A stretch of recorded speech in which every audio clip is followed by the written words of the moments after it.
जब मैं बोलता हूँ मुझे सुनो, इसका अर्थ ये होता है जो रियली सुन रहा है, जो जिससे सुनना है, क्या वो सुन रहा है? जिसको सुनना है वो सुनता है, जिससे सुनना है वो नहीं सुनता। जिससे सुनना, समझना, जानना, न जानना सब कुछ आता है जब वो सुने। किसी का मजाल है अनसुनी कर दे। सत्संग एक ऐसी चीज है जो इस दुनिया के साथ घुलती मिलती नहीं, ये तैरती रहती है, ये चलता रहता है हर वक्त। क्योंकि दुनिया का स्वभाव और सत्संग का स्वभाव भी अलग होता है। आप करोड़ों के बीच भी सत्संग कर लो, जो सत्य है उसके साथ ही घुले जाएंगे। जो साक्षित्य है, साक्षित्य से जो साक्षी है वो मतलब बीच बीच में टल जाता है उन पोजीशन से। आप साक्षी में भी रहो, लेकिन दैट इज अ थिंग, आप साक्षित्व में भी रहो, हिलो भी मत। उसमें बहुत कुछ अलग या दूसरा बात नहीं, still you have stand point. वही तो बोल रहा हूं। Understanding is a content of mind, because understanding need someone, something to manifest. You have to accept that there is some manifestation, नहीं तो अंडरस्टैंडिंग भी नहीं हो सकता। इसीलिए अंडरस्टैंडिंग इज ऑल, ये चौखट है। अंडरस्टैंडिंग आ गया लाइफ में, but मियर understanding is not enough. Understanding के लिए आपका सुलझा हुआ मन चाहिए। उलझे हुए मन को सुलझाना मतलब understanding. You have clarity, but who has? इस कोई भी व्यक्ति नहीं है, कोई भी व्यक्ति कहीं भी नहीं है, कोई इकाई नहीं है, ठीक है। ये क्या है? जब वर्ड में मैनिफेस्ट हो गया ना, वर्ड में manifest, it's become a concept.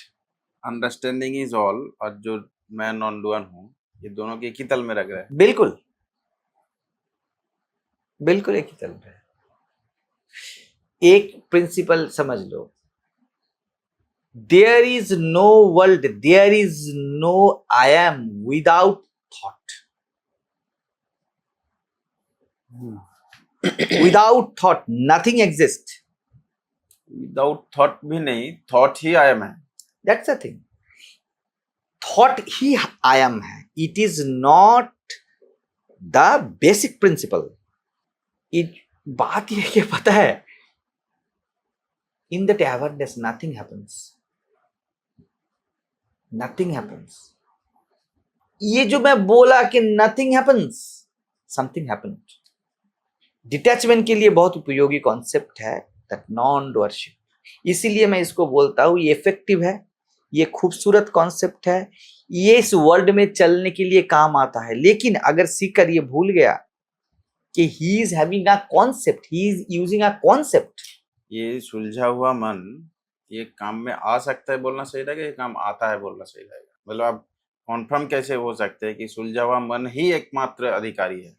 नहीं, जैसे हम लोग बहुत सारा उदाहरण लेके, एक उदाहरण मेरे पास अभी आया कि तुलसीदास जी, उन्होंने तो सुलझा हुआ मन लेके बीबी के पास नहीं गया था।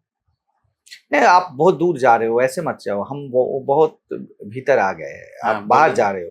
सुलझा हुआ मन मतलब जो वीकनेस है, हाँ, सुलझा हुआ मन किसी भी तल पे, इफ विटनेसिंग हैपेंस, वो सुलझा हुआ मन है, वो अनासक्त मन है, ठीक है, वो साक्षी है। साक्षी मतलब आई am not attached with body mind. Even हम बोलते हैं body, it body is also a मियर concept, it is existing in mind. गहरी नींद में आपको पता भी नहीं आपका कोई बॉडी है। Apart then mind there is no body also. और ये बॉडी का कॉन्सेप्ट है, not body. The concept of body is anchoring with world. मन ही रचने वाला है, मन ही रचा हुआ है, दोनों कॉन्सेप्ट है। मीन्स जिसको हम आयाम बोलते हैं, जब हम इसको आयाम बोले, इट इज माइंड।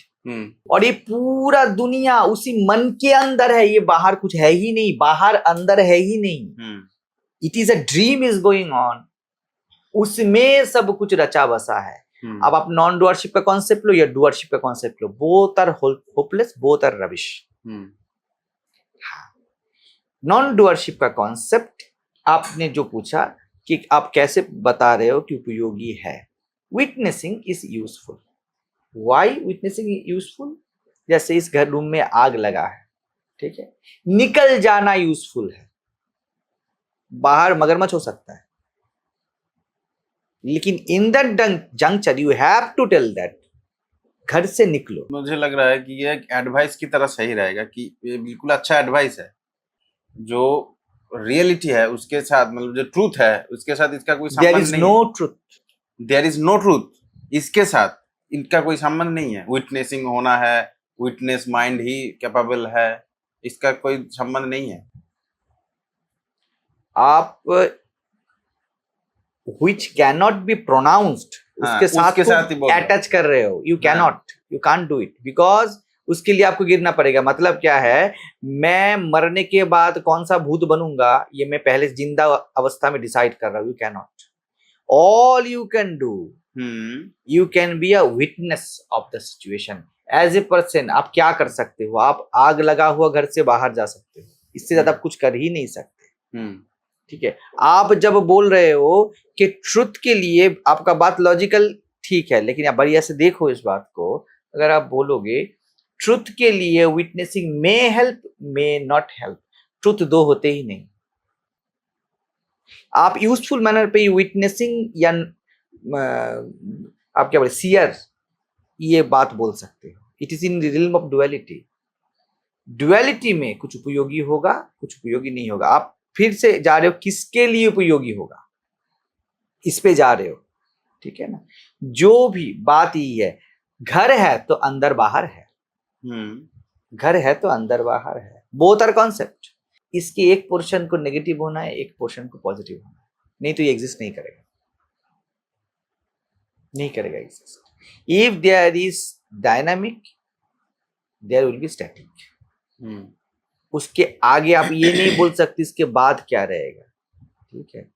मतलब ये है, आप जब देह मन से या अपने विचारों से तादात्म्य रखते हो, एक साथ हो बिल्कुल इस रिल्म पे, जैसे ये आग लगा हुआ घर है, कुछ हो तो नहीं सकता। विटनेसिंग मतलब आग लगे हुए घर से बाहर आओ, दैट इज विटनेसिंग। विटनेसिंग का कोई आप दिशा नहीं दे सकते। सिचुएशन से बाहर आओ, कहां आओ इसका कोई नहीं है, that is witnessing. But it is also not ultimate, because कहीं से तो बाहर आया हूं, इसका मतलब कहीं तो अंदर आया हूं, वो मैं हूं, इसका कोई भी रूप नहीं मिलेगा। That is the dilemma of it. मैं हूं जब आप बोलोगे ना, आपको कुछ नहीं मिलेगा। There will be peace, there will be pleasure, ठीक है ना। तो ये जो पीस और प्लेजर है ना, सीकर को लगता है ही रिच्ड। घर से बाहर क्या हुआ बता नहीं सकते, घर से बाहर निकल सकते हो बस, आप अटैचमेंट से बाहर आ सकते हो। इसीलिए कोई गुरु हर वक्त यही बात बोलेगा, stay with the sense I am, not I am this और आई एम दैट, ठीक है। But it is not ultimate, don't stuck with it. क्योंकि आप यहां पे प्रॉब्लम में थे, आप वहां से निकले, there is a release. The sense of release comes from the sense of problem। इसलिए कृष्ण गीता में बोलते हैं, अर्जुन दोनों के पार जाओ। ये दोनों तू नहीं है, ना दुनिया तू है, ना दुनिया का देखने वाला तू। मैं वही बोल रहा हूँ कि जब किसी व्यक्ति ने, चाहे इस रूम में आग लगी है, इस रूम से बाहर निकले, वो बिल्कुल सही स्टेप है। बिल्कुल उतना ही वो कर सकता है, उतना ही वो कर सकता है, लेकिन वो ये ना समझे कि मैं बच गया हूँ। जैसे आपने बोला कि बाहर मगरमच्छ हो सकता है, बाहर और डाकू हो सकता है, कुछ भी हो सकता है। मैं करता हूँ, इससे बेटर है मैं करता हूँ, but it is not ultimate, it is still a concept. क्योंकि ये रूम पे एसी चल रहा है, आपको ठंडा लग रहा है, बाहर जाओगे तो आपको गर्म लगेगा। ये दोनों बायस्ड सिचुएशंस है। क्योंकि यहाँ पर चाहे सपोज 20 या 18 था, इसलिए आपको बाहर जाके ज्यादा गर्म लगेगा। ना ये ठंडक सत्य है, ना वो गर्मी सत्य है।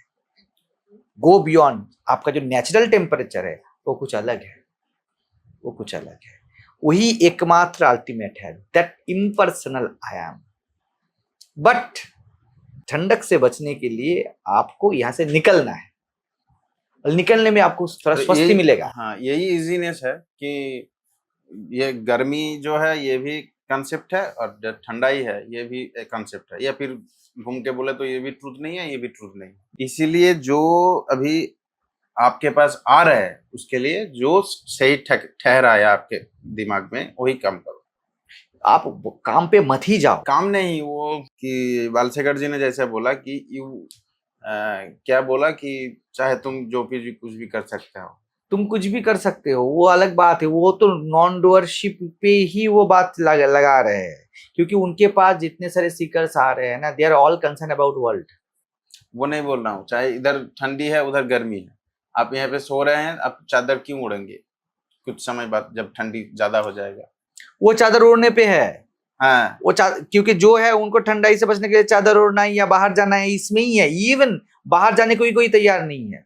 ऐसा है बालशेखर जी के पास जो आ रहे हैं, हाँ, ठीक है, they are getting benefit from him, वो अलग बात है। हाँ, लेकिन there is no true seeker जिसको सिर्फ सत्य चाहिए। किसी को कर्तापन में सुविधा चाहिए, किसी को साक्षित्व में सुविधा चाहिए। Truth is beyond. किसी में ना फंसना। ट्रूथ के बारे में तो बात हो ही नहीं रहा। वही तो बात है ना, मेरा तो पूरा पॉइंट ही वही है, हाँ, कि अकर्तापन का जो सिद्धांत है वो फॉल्स पे आधारित है, हाँ, ट्रुथ पे आधारित नहीं है। हाँ, but it can be useful for someone to go beyond. लेकिन अगर वो वहां पे फंसता है, it is no more good then the other one. उससे भी बहुत कुछ अलग नहीं है ये, but it can help you, it can help you. अगर देखो तो एक आत्मज्ञ पूरा लाइफ वो नॉन डूअरशिप पे ही जीता है, without claiming anything. Non doership, ठीक है, सेकेंड कंसेप्ट, इसलिए मैं बोलता, it is not the first and foremost. I am there, उसके ऊपर ही आई एम नॉन डूअर, ये बात हो सकता है ना? तो इट इज अ कॉन्सेप्ट। मैं हूं पे कुछ भी बोला जाए, इवन मैं हूं भी बोला जाए, मैं साक्षी हूं भी बोला जाए, है सब कॉन्सेप्ट है। जब तक ये मैं हूं शब्दों पे आधारित है, इवन मैं हूं शब्द पे ये आधारित है, तब तक इट इज नॉट अल्टीमेट।